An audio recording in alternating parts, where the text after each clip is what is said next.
영광의 멸류관이 준비된 겸손과 순종이라는 제목으로 말씀을 드리겠습니다.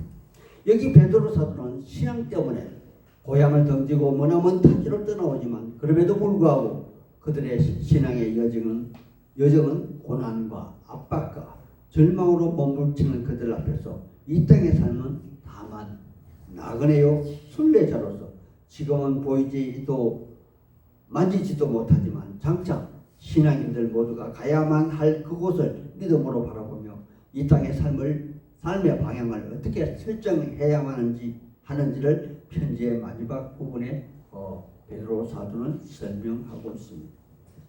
하나님의 사람들이요, 그리스도의 삶이 정말 쉽고도 평탄한 삶이던가요?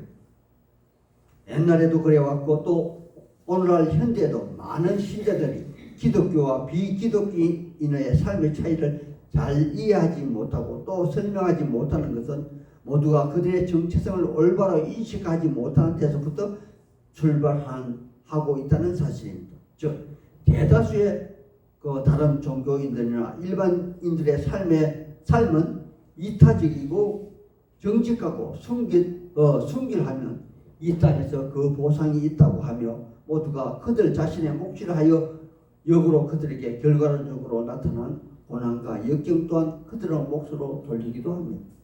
하지만 참 그리스도인의 순결한 삶과 이타적이고 정직한 삶은 모두가 당사자의 이 땅의 안전과 부귀로 귀결되는 것에서 끝나는 것이 아니라 그 개인 배후에서 지원하시고 격려하시는 그분의 영광을 위한 하나의 표상으로 나타난다는 것이기에 이에 반하여 나타난 이 땅의 삶의 고난과 어려움 역시 하나님의 영광을 돌리기 위한 또 다른 표상으로 종국에서는 저 천국에서 영광의 하나님 사람으로 기결되며 시들지 않는 멸류관을 받게 된다는 사실입니다.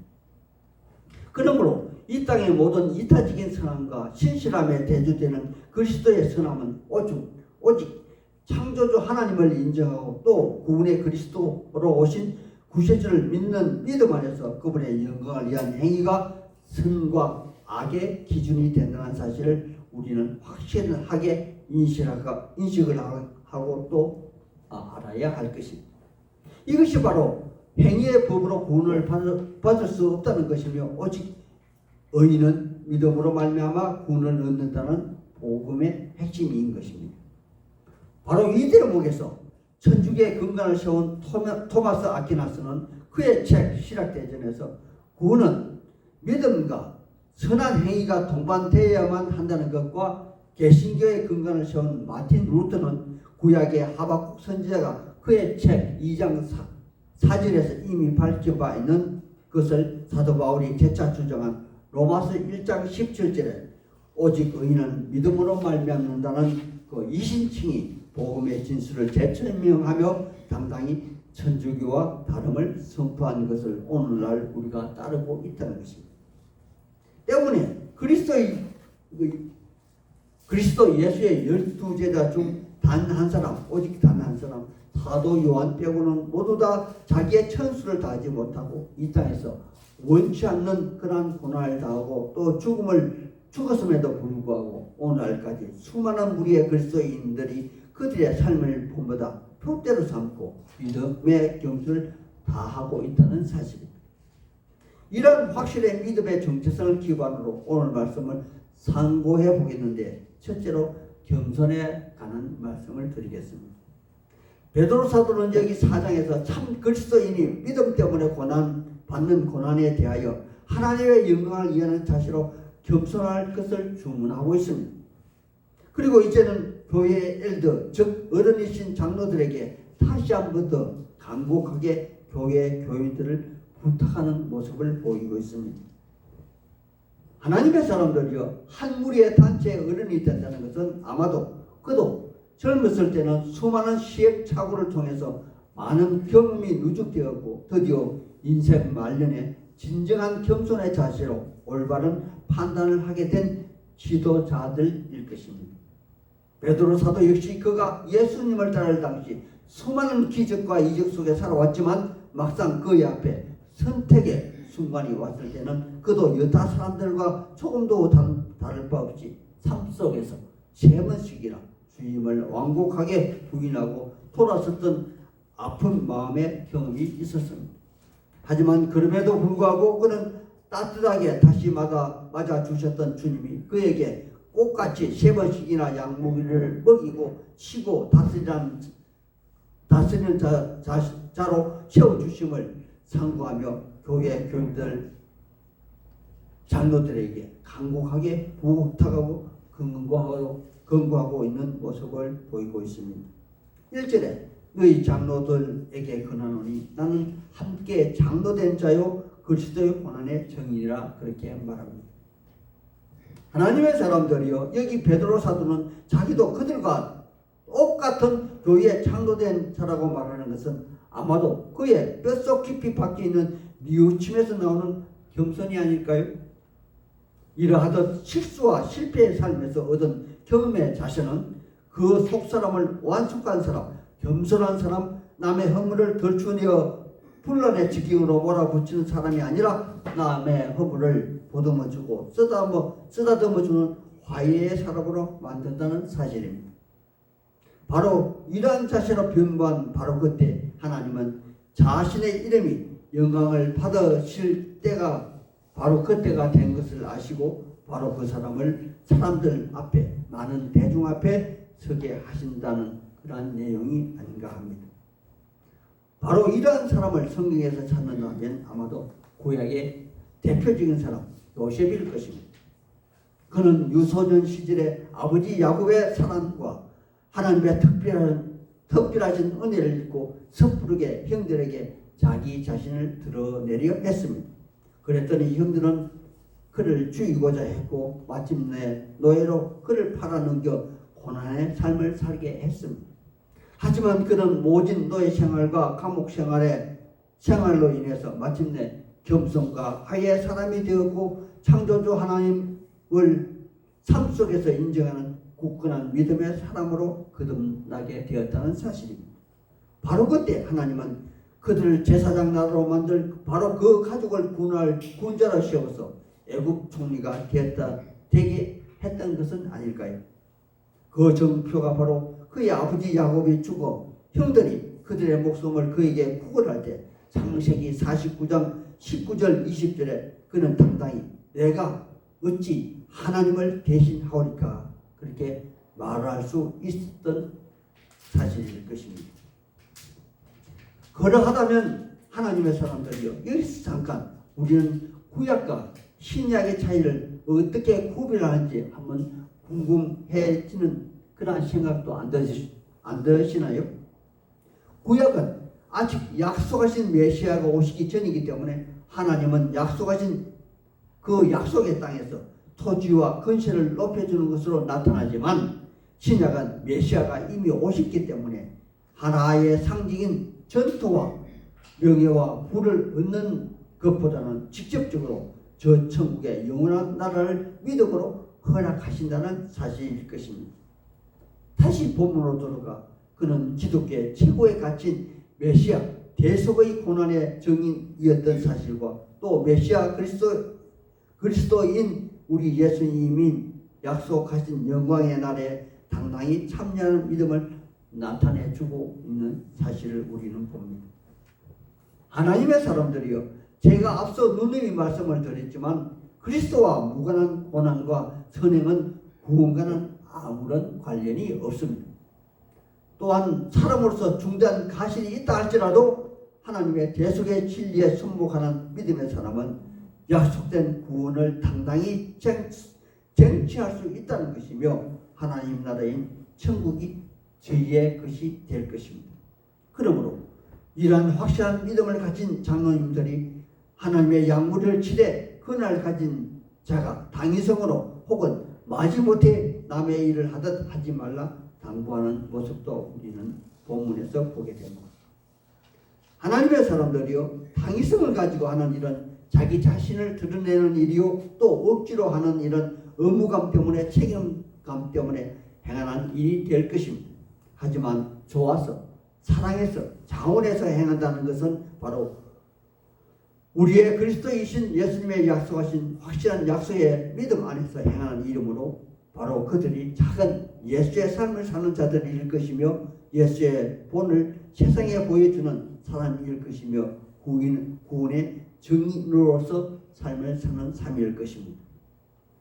하지만 아무리 믿음의 사람이라 할지라도 아무리 헌신된 사람이라 할지라도 현실의 삶에서 아직도 육신의 틀 안에 갇혀 붙잡혀 있는 사람인 거로 단 한 번도 믿음의 법에서 떠나 오직 믿음으로만 살지는 못한다는 그러한 사실입니다.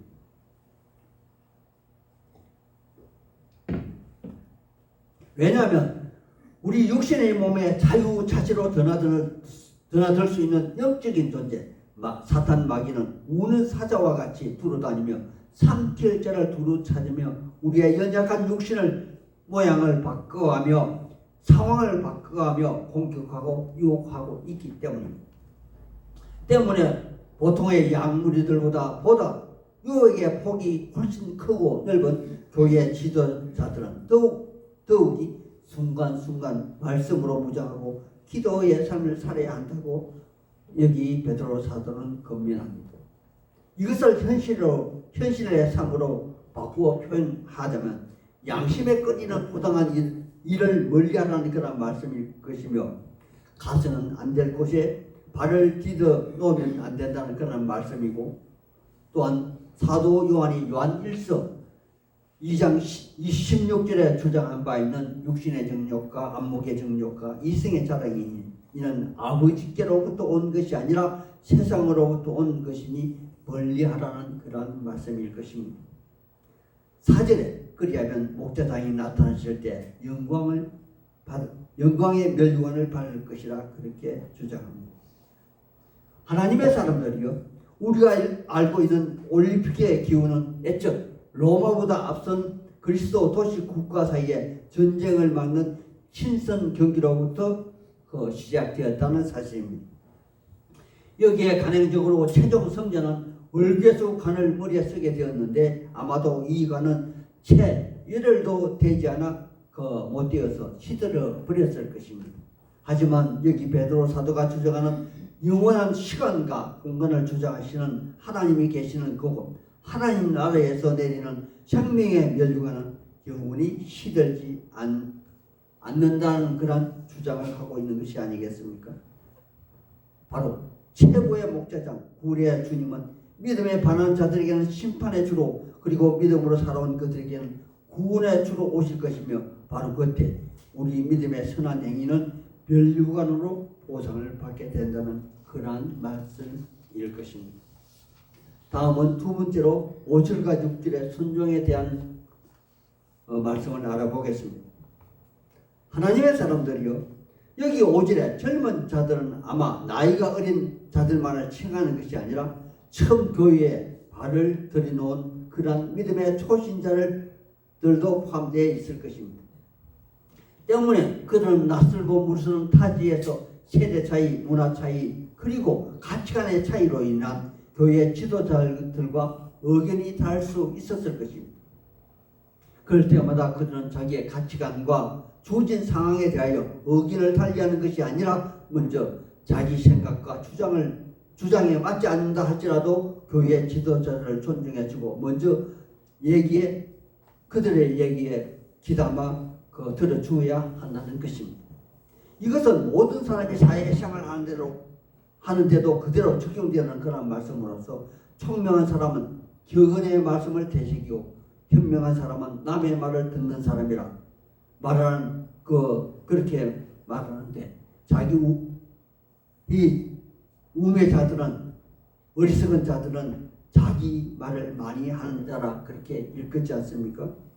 그러므로 남을 나보다 낮게 여기고 남을 선대하며 상대방도 똑같이 선대하면은 상대방도 똑같이 우리를 자기보다 낮게 여기고 선대하지 않겠느냐 그런 말씀인 것입니다. 하지만 이러한 순종의 자세 역시 오늘 본문에서는 이 편지에서는 믿음 안에서 일어난 순종이어야만 한다고 주장합니다. 단순히 어른이기 때문에 순종하고 또 지위가 높아서 순종하고 배움이 많아서 순종하는 것이 아니라 여기 베드로 사도가 주장하는 것은 구원의 주인이 말씀하신 믿음 안에서 순종이어야 한다고 주장합니다. 바로 그때 하나님이 순종한 자들 그들에게는 은혜를 베푸시며 하나님이 그를 마침내 높이 지어서 하나님의 영광을 받으신다는 그러한 말씀인 것입니다. 다음은 마지막으로 너희 염려를 다 주께 맡기라 말씀하십니다. 하나님의 사람들이요, 여기 베드로 사도는 고난당하고 있는 그들 교인들에게 다만 손 놓고 가만히 주저앉아 있으라 말하지 않습니다. 9절에 너희는 믿음을 굳게 하여 대적하라 그렇게 주장합니다. 하나님의 사람들이요, 믿음을 굳게 하여 누구에게 대적하라고 하는 그런 말씀인가요? 바로 8절에 마귀에게 대적하라는 것인데, 마귀의 본성은 구원의 믿음에서 멀리 떠나 현실의 삶에서 이기주의 삶을 살아라 그렇게 주장하는 삶일 것입니다. 구원의 믿음에서 멀리 떠난다는 것은 하나님을 멀리 떠난다는 그러한 말씀인 것이며, 말씀을 멀리하라는 그러한 말씀이고, 구원의 예수님을 부인하라는 그러한 말씀일 것입니다. 그러하다면 이러한 삶을 살아가는 그들에게 마귀가 유혹하는 유혹은 과연 어떠한 것이 있을까요? 자, 바로 잠깐 이후에 곧 썩어 없어질 육신의 평안함과 세상의 흐름에 동조하는 그런 풍조로 주위 환경과 조화를 이루는 그들 식으로 아름다운 삶일 것입니다.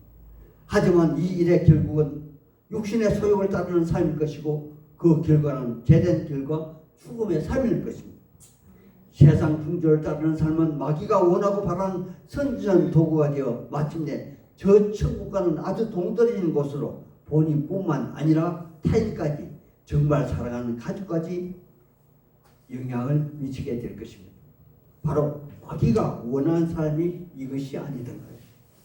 그러므로 우리의 믿음의 그리스도인은 단순하게 소극적으로 사단 마귀를 대처하는 것이 아니라 적극적으로 우는 사자와 같이 달려드는 마귀를 대적하고, 또 믿음의 고난에 적극 동참하여 믿음의 경주를 다하여야 한다고 주장합니다. 그러므로 현실의 삶의 모든 염려와 근심을 죽음에서 부활하신 주님께 다 맡기고 우직하게 우리는 믿음의 길을 가야만 한다는 필그림 순례자의 삶을 살아야 한다고 주장합니다. 비록 우리 앞날의 삶에 고난과 역경과 심지어 핍박의 삶이 주어진다 할지라도, 이것은 다만 우리가 감내하고 신앙으로 견뎌내야만 한 믿음의 디딤돌로 삼아야 한다, 그러한 말씀이 아니겠습니까? 여기 10절에 우리의 등 뒤에서, 아니 앞에서 옆에서 우리의 구원의 시련을 위하여 이 땅에서 채 100년도 못 사는 이 땅에서 고난당하고 핍박당하는 그리스도인을 위하여 힘이 굳건하게 하시며 강하게 하시며 또 틀을 견고하게 하시는 우리의 주님을 발견하시게 될 것입니다. 아멘. 왜냐하면 그분만이 우리 육체의 고통을 친히 체유하는 그런 분이시며, 마침내 저주의 죽음에서 부활하셔 영원한 영광에 들어가신 분이시기도 하시며, 또한 우리를 이끌어 주시는 그런 진정한 목자이시기 때문에 그러합니다. 이제 말씀을 마치려 합니다. 우리의 믿음의 그리스도인, 즉 우리의 믿음의 주요 온전케 하시는 그분을 따르는 약물이 전체는 이 땅에서 한정된 공간과 시간 속에서 겸손과 순종으로 따르고 우리를 미혹해 하는 사탄 마귀를 대적하며 현실적으로 고난과 핍박을 살아가지만 마침내 영원한 멸류관이 예비된 저 천국의 주인이 될 것이 분명합니다.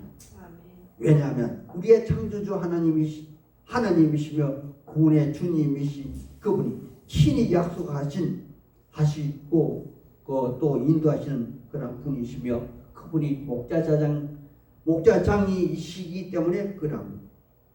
이러한 믿음을 절대 놓치지 않게 되시기를 우리의 예수님 이름 받들어 소망하고 축복하는 바입니다. 아멘. 아멘.